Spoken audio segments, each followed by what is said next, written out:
न कोई शिकायत, नहीं कोई अर्जी, कर लो करा लो प्रभु, जो है तेरी मर्जी।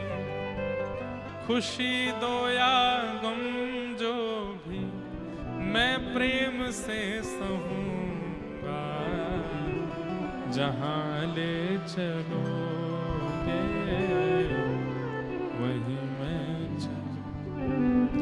एक संसारी व्यक्ति का और भक्त व्यक्ति का अंदर यही एक बस परिवर्तन है कि संसारी व्यक्ति किसी भी जीवन में घटने वाली घटना को अस्वीकार करता है और उसको बदलने की जिद में लगता है, लेकिन वैष्णव भक्त सबको प्रसाद मानता है कि ठाकुर जी जो कर रहे हैं सब मेरे लिए प्रसाद स्वरूप है, मुझे सब स्वीकार है, शायद इसमें मेरे लिए कुछ भला है। कोई व्यक्ति मिल रहा है तो ठाकुर जी ने भले के लिए जोड़ा है, कोई व्यक्ति बिछुड़ रहा है तो ठाकुर जी ने भले के लिए दूर किया है।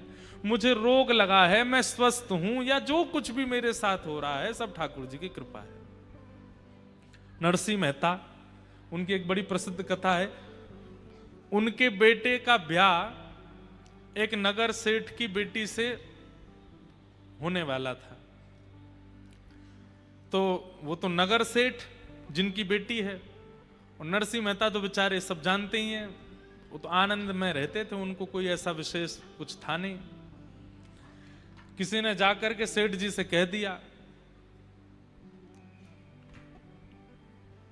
कि आप अपनी कम से कम बेटी का ब्याह पिता को अपनी स्थिति से श्रेष्ठ स्थिति में ही करना चाहिए, प्रयास करना चाहिए कि पिता अपनी पुत्री का विवाह श्रेष्ठ स्थिति में करे, जैसी स्थिति उसकी है उससे थोड़ी श्रेष्ठ ही हो लड़के की स्थिति, वहां ब्याह करे। तो किसी ने जाकर के नरसिंह मेहता जी की शिकायत कर दी। शिकायत तो क्या मतलब, वास्तविकता बता दी। बोले आप अपनी बेटी का जहां ब्याह कर रहे हो, नरसिंह मेहता जी का बेटा, उनके यहाँ कोई इतनी ज्यादा कोई व्यवस्था नहीं है, हो सकता है कि बेटी को कई कई रात तो भूखा भी रहना पड़े, उनके यहाँ तो सामग्री भी नहीं होती, व्यंजन भी नहीं बनता, कैसे आपने अपनी बेटी का ब्याह वहां निश्चित कर दिया। तो पिता को बड़ी चिंता हो गई कि भाई मैंने तो बड़ी प्रशंसा सुनी थी। बोले कि संत महात्मा तो उन्हीं के गुण गाते हैं, उनसे सुन लिया होगा। अब क्या करें, रिश्ता तो पक्का हो गया। बोले रिश्ता सीधे मना कर दो। बोले सीधे मना करना अच्छा नहीं लगता है, तो क्या करें। बोले दूसरे तरीके से मना करो। बोले क्यों। इतनी व्यवस्थाएं उनको बता दो बारात में लाने के लिए कि वो अपने आप ही हाथ खड़े कर दें, वो कह दें कि मैं तो कर ही नहीं सकता। नरसिंह मेहता जी को एक पत्र लिखा लड़की वालों ने, और उसमें लिखा कि हम चाहते हैं हमारे दूल्हे राजा जो हैं वो ऐसी शेरवानी पहने, उसमें नवलखा के हार पहने, सोने के कड़ूला पहने, उनमें हीरे जड़े होने चाहिए, जूती ऐसी सोने की होनी चाहिए, पोशाक ऐसी होनी चाहिए, पगड़ी ऐसी होनी चाहिए। ये तो दुल्हा की बात।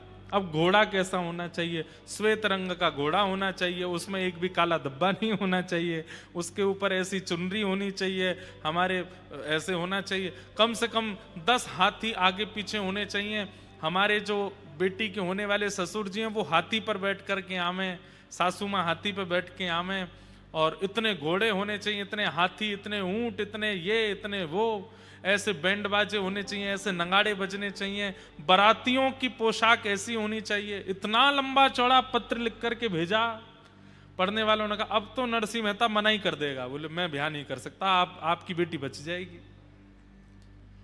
पत्र पूरा लिख करके ऊपर जय श्री कृष्ण लिख करके भेज दिया। नरसिंह मेहता जी बैठे थे तो लेके आया कोई व्यक्ति पत्र। बोले आपके लिए पत्र आया है। बोले धर दो। धर दिया। पत्र उठा करके देखा तो उस पर सबसे ऊपर ही लिखा था जय श्री कृष्ण। नरसिंह मेहता बोले ये मेरा पत्र नहीं है भाई, इस पर ठाकुर जी का नाम लिखा है, तो ठाकुर जी का पत्र, दूसरे का पत्र मैं पढ़ता नहीं, ये तो ठाकुर जी का पत्र है। ठाकुर जी के सामने जाके धर दिया, जय जय आपके लिए पत्र आया है, पता नहीं कोई आपका प्रेमी है उसने भेजा है, पढ़ लीजिएगा। मैं तो देखो नहीं पढ़ूंगा। आप आप देख लेना क्या इसमें लिखा है, जो भी उसकी इच्छा आदि हो देख लेना आप। पत्र दे दिया। ठाकुर जी सोचने लगे, अरे नरसी एक बार खोल के देख तो ले। लेकिन नरसिंह मेहता के चित्त में तो ऐसा समर्पण है, जय श्री कृष्ण लिख दिया, कहीं लिखा दिख गया तो वो वस्तु भी मेरी नहीं है, वो तो ठाकुर जी की है। ठाकुर जी भी रीझ गए, बोले वाह नरसिंह मेहता इतना समर्पण। अब जब पत्र ही हमको दे दिया है, कुछ देखा तो है नहीं इन्होंने, तो हम ही देखेंगे फिर। बेचारे, एक मरासू घोड़ी थी, बिल्कुल मरने ही वाली थी, ऐसी स्थिति की तो घोड़ी आई, उस पर बेटा बैठा। पोशाक जो पहनी थी वो भी किसी से मांग करके लाए थे। कुछ बारातियों को इकट्ठा किया गया, उनमें भी आधे से ज्यादा तो अंधे थे, एक दूसरे का कंधा पकड़ के ही चल रहे थे, आगे वाला जहां जाता वहीं मुड़, ऐसी तो बारात। ठाकुर जी बोले, अरे भैया दाऊ दादा देखो, जहाँ नरसिंह मेहता की जहां ब्याह हैरो है वहां से पत्र ऐसो आया और ये ऐसी बारात लेके जा रहा है। और वहां लड़की वाले क्या सोच रहे हैं कि इतने दिन हो गए नरसिंह मेहता ने मना भेजा नहीं है, इसका मतलब व्यवस्था करी ली होगी। इतने में क्या देखते हैं कि एक गली में से महाराज खूब सारे हाथी आ गए और लोग लेकर के आए। नरसिंह मेहता बोले, भैया कहां से आए? बोले कि वो आप उन सेठ जी के यहाँ एक बार कीर्तन करके आए थे ना, उनको पता चला आपके बेटे की ब्याह है तो उन्होंने हाथी भिजवाए हैं कि आपकी बेटा की शोभा हाथियों से होनी चाहिए।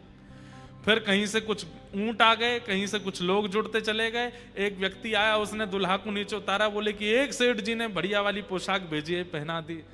करते करते देखते नरसिंह मेहता बोले, अपने आप ही सब होता जा रहा, हम तो किसी को जानते नहीं, कौन से सेठ के यहाँ से हाथी आए, कहाँ से ऊंट आ गए, कहाँ से पोशाक आ रही है, सब व्यवस्था अपने आप होती जा रही है।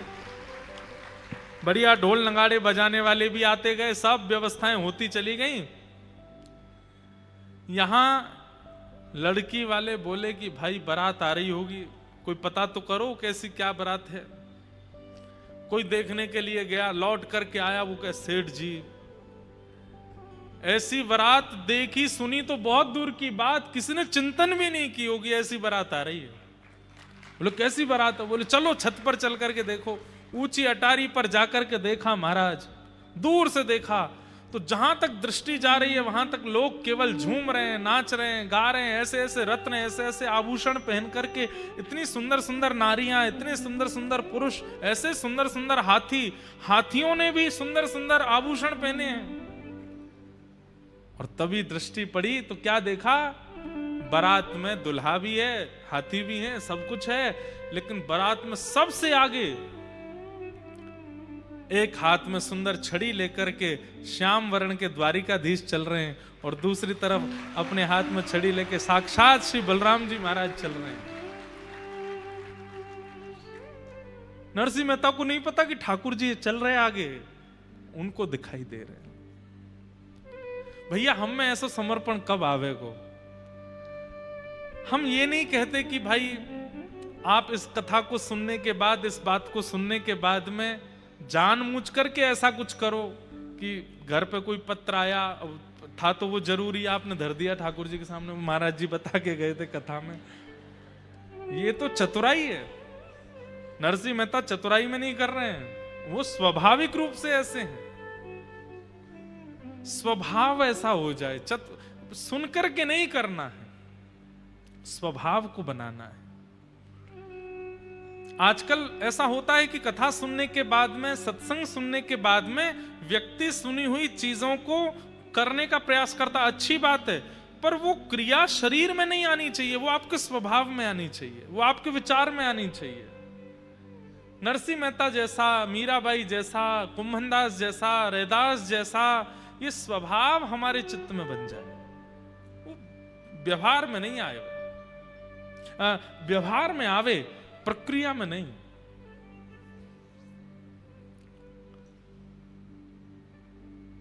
तापत्रय विनाशाय, जीवन में तो हर प्रकार की परिस्थिति ठाकुर जी देते हैं, लेकिन उस परिस्थिति में आपका रिएक्शन एक्शन क्या होता है उसको ठाकुर जी देखते हैं।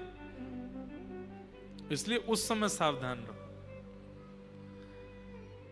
और विशेष रूप से जब विपरीत परिस्थिति आती है, जो आप नहीं चाहते वो जीवन में जब आता है, उस समय तो जितना हो सके धैर्य रखिए। बंधुओं, ये कथा, ये सत्संग, ये मैं फिर कह रहा हूं, ये उसी स्थिति की प्रैक्टिस कराई जा रही है कि वो स्थिति जब आवे, क्योंकि आवेगी सबके जीवन में, बचेगा कोई नहीं, आवेगी। बस उस स्थिति में हम विचलित ना हो, परेशान ना हो, व्यथित ना हो। हम आपको कथा सुनाते हैं, सुनकर के ट्रेंड हो। हम खुद कथा कहते हैं, हम खुद जानते हैं कि मेरे जीवन में भी कभी ना कभी कुछ ना कुछ विषम परिस्थिति आ सकती है। उस विषम परिस्थिति में मुझे क्या करना है? जो मैं बोल रहा हूं वही करना है, प्रसाद मान करके स्वीकार करना है। ठाकुर जी का प्रसाद है।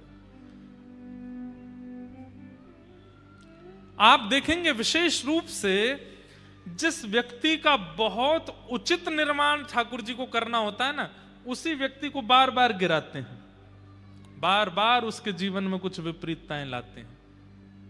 हाँ, वो व्यक्ति अगर हार मान जाए तो वहीं रह जाता है, लेकिन हार ना माने, बस लगा रहे, धीमे धीमे एक स्थिति पर पहुंच जाता है। आज जिनकी भी गाथाएं आप सुनते हो, चाहे वो धन में श्रेष्ठ हो, चाहे वो भक्ति में श्रेष्ठ हो, चाहे वो ज्ञान में श्रेष्ठ हो, उसके पूर्व जीवन को जब आप देखेंगे तो संघर्ष बहुत है। बिना संघर्ष के नहीं बना कोई। संघर्ष सबके जीवन में आता है, तन का, मन का, बुद्धि का, जीवन परिवारियों का। पर उस स्थिति में जो व्यथित ना हो, ठाकुर जी को वो प्रिय है। पूरी गीता में ठाकुर जी क्या समझा रहे हैं? अर्जुन को यही तो समझा रहे हैं, व्यथित मत होना अर्जुन, बस करते चलो। ऐसे श्री कृष्ण को हम बारंबार प्रणाम करते हैं, जिनके 3 रूप हैं, 3 गुण हैं और 3 प्रकार के दुखों से जो मुक्त करते हैं। श्री कृष्णाय वयम नमः। ऐसे श्री कृष्ण को हम प्रणाम करते हैं। भागवत जी के महात्म्य में हम जल्दी जल्दी थोड़ा सुना देते हैं, फिर कथा को विश्राम की ओर प्रथम दिन के सूक्ष्म भाव को करेंगे। 88,000 सौनकादि ऋषियों ने सूत जी महाराज से पूछा, भगवान इस कलिकाल में भगवत प्राप्ति का साधन क्या है? 10, 15, 20 मिनट थोड़ा और शांति से सुनिए। आज बहुत देर से लोग बैठे हैं, हमें पता है थोड़ा विलंब तो हुआ है, लेकिन पहले दिन थोड़ी हमको छुट्टी सी दे दो, हमें कहने दो थोड़ी देर तक। कल से हम समय से कथा का विश्राम। वैसे एक बात बोलें, कथा तो उसी दिन श्रेष्ठ मानो कि जिस दिन समय पार करके आगे तक चलती रहे। मैं भी बैठा रहूं, आप भी बैठे रहो, पता ही ना चले कि समय कब निकल गया। समझो कि उस दिन ठाकुर जी आए कथा में। तो सौनकादि ऋषियों ने सूत जी महाराज से पूछा कि भगवान भगवत प्राप्ति का कलिकाल में साधन क्या है? श्रेयसां यद् भवेत् श्रेय पावनानां च पावनम् कृष्ण प्राप्ति करम सस्वत् साधनम तद्वदाधुना। बहुत ध्यान से सुनिएगा। श्रेष्ठ से श्रेष्ठ, पवित्र से पवित्र भगवत प्राप्ति का साधन हमें बताइए। इस कलिकाल में कैसे मिलेंगे ठाकुर जी? ये प्रश्न किन्होंने किया? 88,000 सौनकादि ऋषियों ने सूत जी से किया।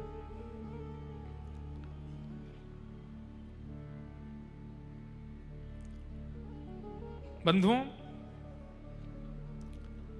आचार्यों से प्रश्न अपने कल्याण का ही पूछना चाहिए। मेरा कल्याण कैसे होगा? धन कमा के होगा, ऐश्वर्य कमा के होगा, घर बना के होगा, सब सेटल करके होगा? कल्याण होगा कैसे? उद्धार होगा कैसे? कभी पूछा है? यहां पर कितने लोग बैठे हैं, हमसे तिगुनी उम्र के भी लोग हैं। इतना जीवन निकलने के बाद कभी स्वयं से पूछा कि हमारा उद्धार क्या है, हमारा कल्याण कैसे होगा?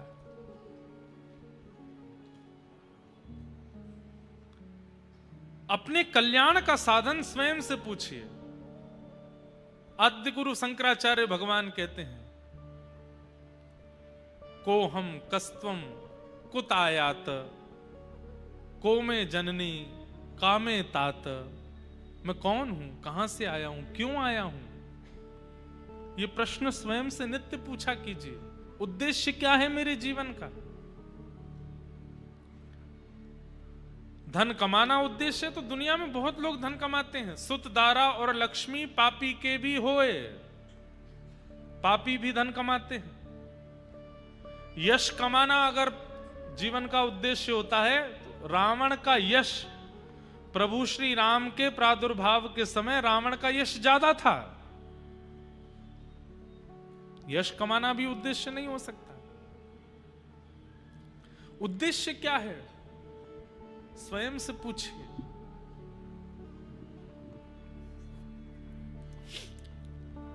मेरे मायने में मानव का कल्याण क्या है, मैं अपने मायने में अगर बताऊं, अपने मन से अगर बताऊं, अपनी बुद्धि से अगर बताऊं,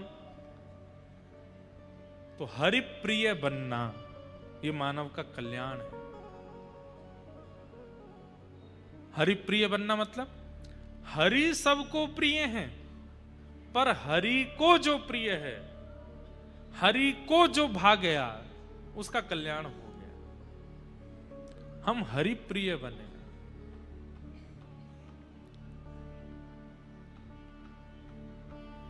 यही कल्याण का साधन है। सौनकादि ऋषियों ने सूत जी से कहा कि